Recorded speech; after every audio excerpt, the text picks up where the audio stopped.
Hello Year 5. Today we're moving on to adding fractions.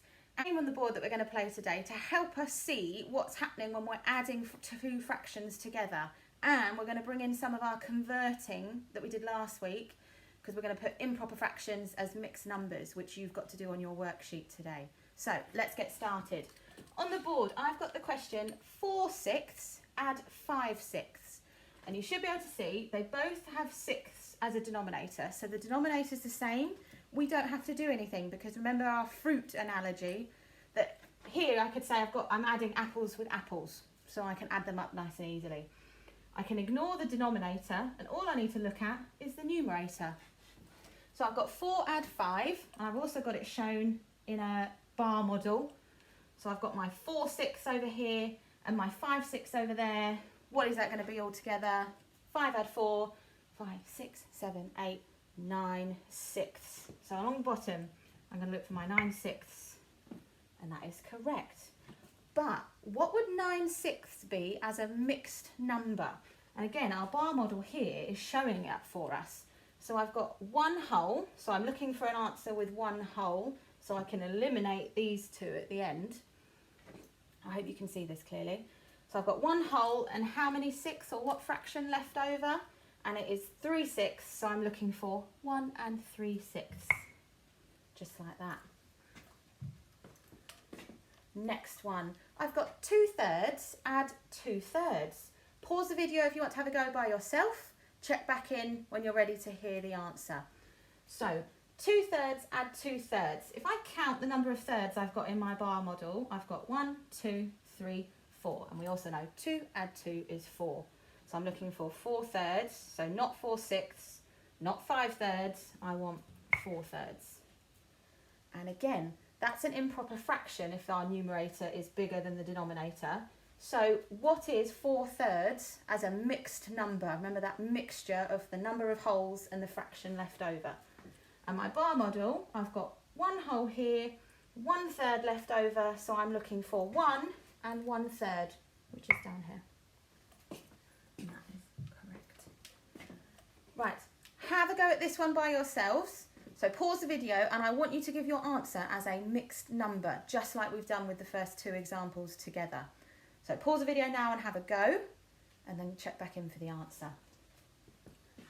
So should have had a go yourselves now. I've got 2/4, otherwise known as, how else can we say 2/4? That's right, it's a half, because 2 is half of 4.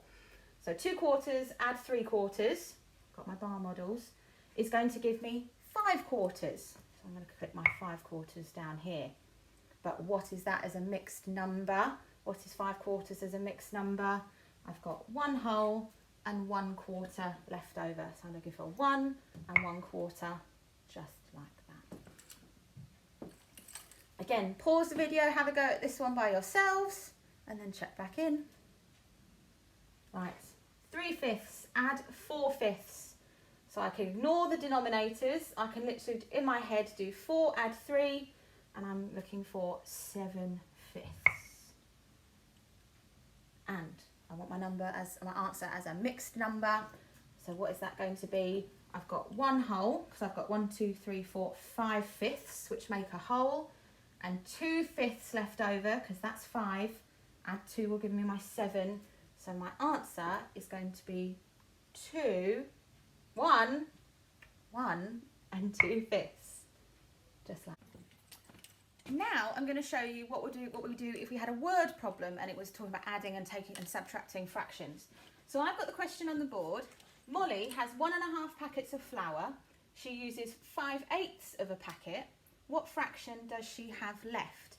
Now, first things you need to spot is we've got a mixed number and a non-unit fraction in our question. So we've got a bit of both. So what I would do first is I would convert my 1½ into 8ths, because that's the fraction that we're working with, and we know that she uses 5/8, so she's taking away 5/8. So I'm going to take my fraction, my mixed number, sorry, of 1½ What's 1½ as an improper fraction with 8ths? So 8ths is going to be our denominator, because that's what I want to put it into. So if we've got one whole, how many 8ths are in one whole? and that is 8. So I'm going to jot down there so I remember. But I've got half here. Now, how many eighths make a half? Got to think about those fractions and just know that 4 eighths is equal to a half, isn't it? Because 4 is half of 8. So I need to add my 4 eighths onto the 8 eighths I've already got.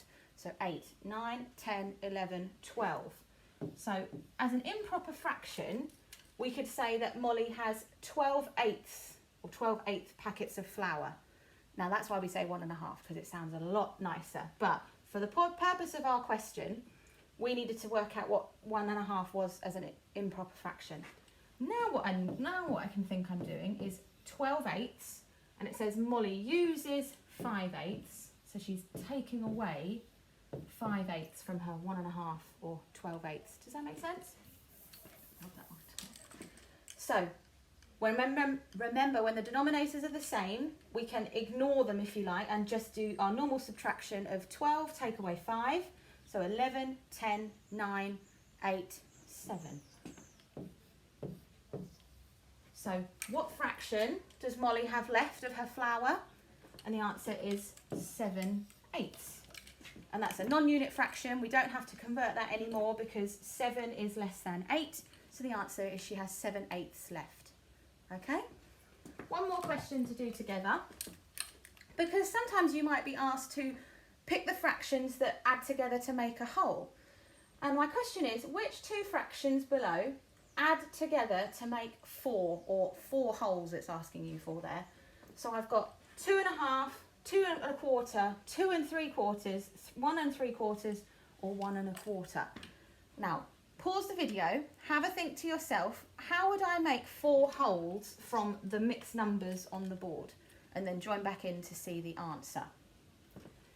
Now, the first thing I would do is I've got this 2.5 over here. And I know that a half in quarters is 2 quarters. So I'm going to just quickly change that so I can imagine it in my head. That is actually telling me I've got 2 2/4. So I've got to think. I'm going to take one. I'm going to take my 2 2/4. What do I need to add on to get 4 wholes? I've already got 2 wholes. What would I need to add to get to 3 wholes? I've got 2 2/4. Got to think of those counting up in our fractions that we did last Friday. So 2 2/4, add 1/4 would be 2 3/4. Add another quarter would be 3 wholes. If I'm on 2 3/4 and I add a quarter, I'm going to get 3 wholes. So that's 2 quarters so far. And then we need to make 4, don't we? So if I'm on 3, what am I adding on? I'm adding on another 4 quarters or another whole. 1, 2, 3, 4. So that was 5 quarters. Or 1 2/4. Do we have that as an option on our board? And the answer is no, so I'm going to just disregard that one. But it is process of elimination to answer these questions. What about 2 1/4? What do you need to add to a quarter to make a whole, another whole? And you should all be saying to me 3/4.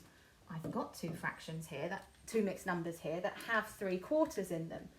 So if we've added on 3/4, we're at 3 wholes. And what were we trying to make? We were trying to make 4. So that we need to add another whole. So 1 3/4 we're adding, which, look, we've got 1 3/4. So 2 1/4 and 1 3/4 can make 4. Okay? You can carry on, see if the remaining mixed numbers work, or see if there's a different combination. But that is how we answer those questions when we're trying to make wholes, if you like, or 4 wholes, or 3 wholes, or 2 wholes, whatever it's asking you for. I hope this video helps, and I'll see you tomorrow.